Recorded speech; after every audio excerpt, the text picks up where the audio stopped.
What's good, YouTube? And welcome to the house. Not a ban list market watch reaction channel, but I was packing up things for the Patreon mail tier and somebody goes, John, there is a must-see card translated over on the Yu-Gi-Oh! Organization. I've pulled up the Yu-Gi-Oh! Organization. I have everything in tabs that I have not read yet, but it seems there's Sunavalons support, Cologne's Doll Monsters, plural, Void Cauldron, Flint Cragger, I'm guessing that's Fossil support, and then a God card support. So I'm gonna start with the God card support. I would think that least likely to be metagame. Maybe the Sunavalon's gonna break things in. Maybe Fossils get the good for a meta piece. Let's go ahead and see. Actually, that's Sunavalon. Let me go around here. Alright, Divine Evolution. Like I said, I put tabs up. I don't know which one's which overall till I actually look up at the tabs. Divine Evolution.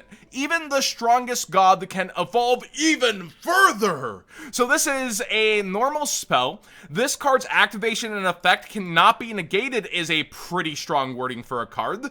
Choose one monster you control that hasn't already had the effect of Divine Evolution applied to it, whose original type is Divine Beast, or whose original name is the Wicked Avatar, the Wicked Dreadroot, or the Wicked Eraser. I wish the Sacred Beast were included in that too.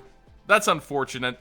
And if you do, it gains 1,000 attack and defense. Also, its effects and activations can't be negated. Also, its activated effects cannot be negated. Also, that's a lot of alsos. It gains this effect. When it declares an attack, you can make your opponent send one monster they control to the graveyard. That's just when it declares an attack.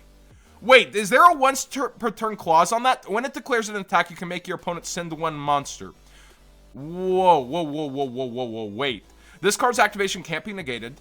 Choose a monster you control that hasn't already had this applied. Its type is Divine Beast, or it's the Wicked Avatar Dreadroot Eraser. Gains, there's no one, oh my gosh, so attack send. If this is translated correctly, that's actually very huge. You establish a god card, happen to have this, you're able to play it on the god card. It basically becomes a anime god card in the sense that you can't negate me, you can't stop me, I can't be stopped, I'm more powerful. And attack send, attack directly if I'm gathering this. This doesn't say during the damage step. This isn't a place where it stops. That's actually freaking crazy good, but all the resources you're still going to have to apply to getting the god card on the field depends. There's funny pendulum decks from back in the day. Now my wheels are actually turning on if god card support could be worth it. This is a pretty good start. Let's see what else there is. That's pretty funny and good. Next up, we've got Flint Cragger. This is a Earth Rock effect, level 3, 800/1600 effect monster. You can only use this card's first and second effects each once per turn. There's a once per turn clause. If this card is special summoned, you can discard one card, and if you do, send one Fossil Fusion monster from your extra deck to the graveyard. Ooh, and the Fossil monsters are good resources in the graveyard. You want them there. But you have to discard a card for it, and this has to be specifically special summoned and not normal summoned. Interesting. Let's read the second effect. If this card is sent from the field to the graveyard, you can inflict 500 damage to your opponent. Then if a Fossil Fusion's in your graveyard, you can return one of your banished Fossil Fusion, or one card that's specifically listed, and it's text to the graveyard. Yo, okay, that's pretty good. So this gets, like, sent specifically from field, though not deck. If it's on the field, it's used for fusion material. You get a resource back. Fossils have an excellent grind game. I don't know that this brings them to the forefront of the meta, but this overall seems like it's decent for the deck. It's a good resource tool, but heavy cost to get here for, but you pay the cost, and then your monster you send is supposed to do something for that cost, and then you probably want whatever you discard in the graveyard, would be the argument for this. The second part, you inflict 500. Additionally, if you have that in the grave, you're able to get a resource back. Both are cool. I don't think that's a bad card at all. I expect a void card to be crazy. You can search these void cards sometimes. A new trap card designed to protect your infernities, or infernoids maybe. If an infernity monster, so it's not that mix support, monster or monsters, and or level 8 dark dragon monsters you control will be destroyed by an opponent's card effect, you can banish one infernity card from your graveyard instead. Interesting protection clause, but specifically only works with infernity. If you have any cards in your hand, send this card to the graveyard. kind of a throwaway versus negation and pops and the ability to deal with things. I don't think this would have been the insane card. Maybe it's the God card that they were freaking out about. Oh, that's kind of cute. That's Alice in Wonderland. Makes sense. So we have a vanilla Doll Monster Girl Chan, Doll Monster Miss Madchen, level 4 Light Fairy Normal Monster. I don't want to put any faith in vanilla text after check this out, but welcome to our home, Cologne, Grandpa de Metto, and lots of other dolls live here. Here's another doll. This is Doll Monster Bear. This is the next cringe deck that you're a girl and you play Yu-Gi-Oh! Do you like the cutesy wootsies? You like the Dolce deck? You like the Heartbeat deck that people pander towards? Oh no, it's the next Melfi. Oh no, and there's Grandpa. He is cute. Why would I say Grandpa's cute? Level 1 Dark Spellcaster Effect Monster, attack 0, defense 0. You can only use each of this card's first and second effects once per turn. You can detach 1 material from your Princess Cologne. Special summon up to 2 normal monsters with 0 attack and defense from your graveyard as level 8 Dark Monsters. Just curious, how many printings does Princess Cologne have?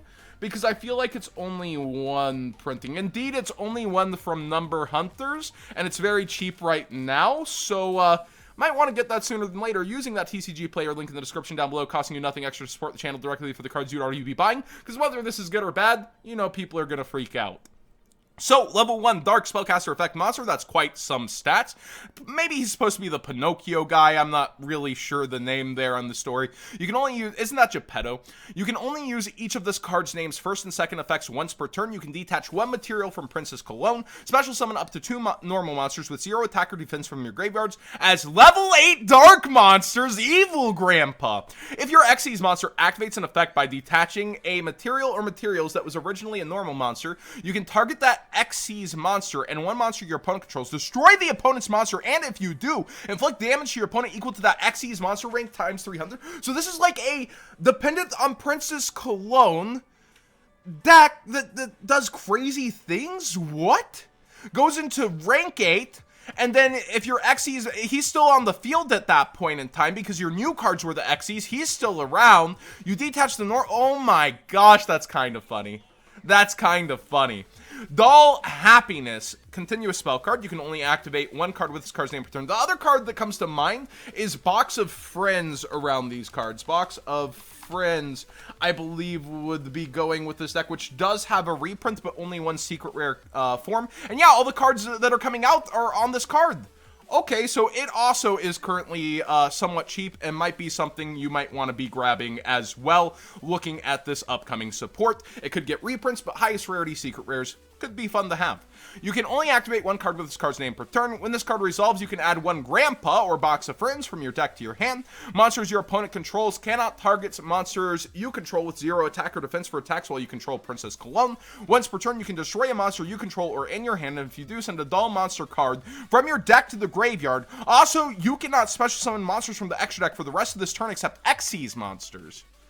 So it's a little bit of a lock, but you destroy 1 you have, you foolish 1, and then you can't, that's a bit much, but the first effect, you instantly search and self-replace. The second one has protection. Overall, great card, really interesting, fun archetype that's been put forward here. And Sunavalons get Link monsters. Alright, more Linky boys. Link 3, Earth, Plant, Link Effect, Monster.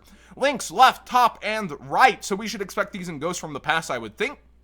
Takes 2 plant monsters, including a Link monster. If this card is Link summoned, you can special summon 1 Sunseed Genesis Loki from your graveyard. Cannot be targeted for attacks, but does not prevent your opponent from attacking you directly. Once per turn, you can target 1 of your Sunvine Link monsters this card points to. This turn, it can attack a number of times equal to the number of, well, up to the number of Sunavalon monster links you control. Cute. Not bad. Definitely seems good. Next up, we have a Link 2 Earth Plant Link Effect Monster, attack 0, left and right. Materials 2 plant monsters once again. You can use the second effect of this card's name once per turn. Cannot be targeted for attacks. Does not prevent your opponent from attacking you directly. You contribute to 1 monster, target 2 plant link monsters in the graveyard, except for Daphne. Return them to the extra deck. That's a bit weak, I would think, but maybe there's a point. Sunvine Crossbreed is a continuous spell card. You can activate the first effect of this card's name once per turn. You contribute 1 Link monster. Then target one plant monster in your graveyard except the attributed monster. Special summon it, but its effects are negated. I feel like we have better things like Miracle Fertilizer, maybe? Could I be mistaken? Like, I feel like that would be a little better than tributing, but maybe there's things you want to tribute. I'm having a hard time remembering the rest of the archetype, but that's all the new reveals unless something else has come up. I feel like the Cologne cards are maybe the insane thing, or the God card. I mean, that's good YouTube content, right? Like, oh my gosh, it really is the Egyptian God now when it's coming for you. This doesn't give armor, though, does it? Also, its effects and activation can't be negated. That's armor in a sense, but, like, it doesn't give it protection. Also, activated effects. Like, I can still just mirror force your card is what I'm reading. I'm not punching through mirror force, but when it declares an attack, it's a board wipe. It's feeling like, because you can actually activate multiple per turn 2 from what I'm reading. You choose one monster you control that hasn't already had the effect, and then it can go game. That is kind of cool, and there are Pendulum God decks. Sutff, get on it, seriously. You can even clip this and put that on your video.